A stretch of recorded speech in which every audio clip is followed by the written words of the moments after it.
Engaging citizens, a game changer for development?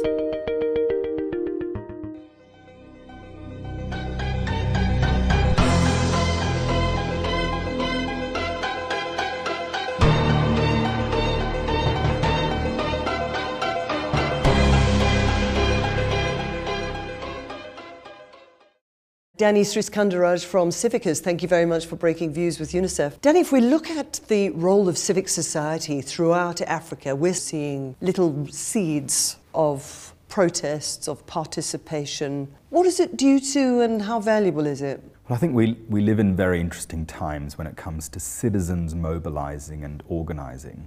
Across the continent we're seeing the state, governments, being hampered by a lack of resources, a lack of trust from the public, and businesses also, I think, don't necessarily have all of the wherewithal to make inroads in the huge social challenges that are facing many African countries. In between the state and business, we have communities, civil society, if you will, where I think we're seeing this fabulous growth of citizens coming together to tackle the social problems and the economic and other problems that face their societies. And so I think we're seeing a transformation in who's going to lead social change over the next few decades, not just in Africa, but across the world. I think the state will retreat, business will have to fundamentally transform the way it does business, but communities and civil society, I think, will play a much bigger role in shaping societies around them. How can citizens help bring about those real fundamental changes in societies? If you take a question like,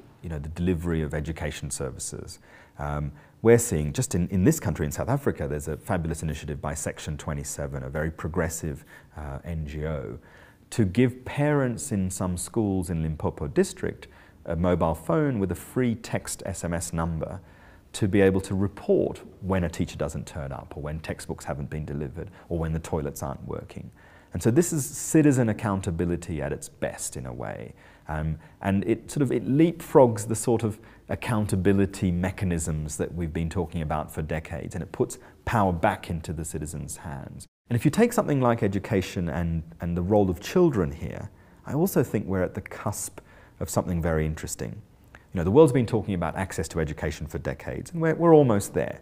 The next big thing is quality of education. Now, in the past, we've only been able to measure that by surveys or academics going and doing some research.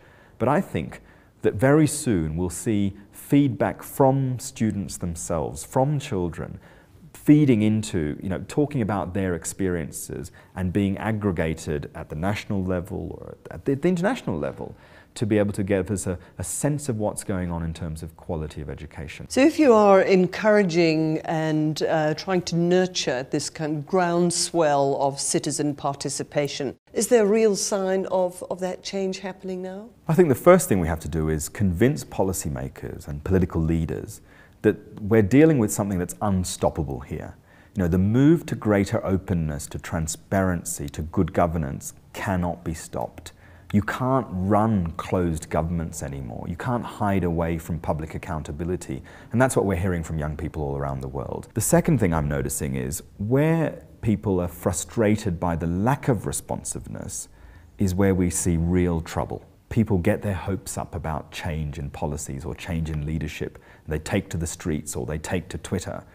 But it all amounts to nothing because politicians just start to grab power and hold onto it even more tightly. And I think that's where we're seeing, and particularly in North Africa, sort of social explosions and literally violence.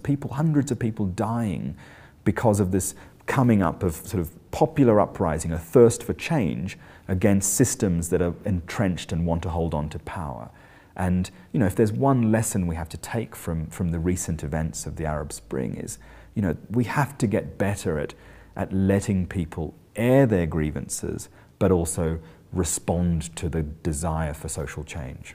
If we move to democracy and how citizen participation can be somewhat of a threat, perhaps, to democracy, we're seeing growing apathy. How do you square that up with formal democracy, with formal change? I'm quite optimistic, actually, because I think there is a lot of frustration amongst young people about formal institutions of democracy, particularly elections, And I'm hopeful that this new generation, although they may be apathetic about traditional forms of democracy, are living with these tools that will transform even the very way that we do democracy. Because many of my civil society colleagues spend their lives under huge pressure and threats from people to fight for democracy between elections, to hold governments to account, to ensure that services are being delivered where they should be. And that's the sort of stuff where I see a lot of young people, particularly in this continent, are being very active. Danny Sriskandarajah, thank you very much for breaking views with UNICEF. Thank you.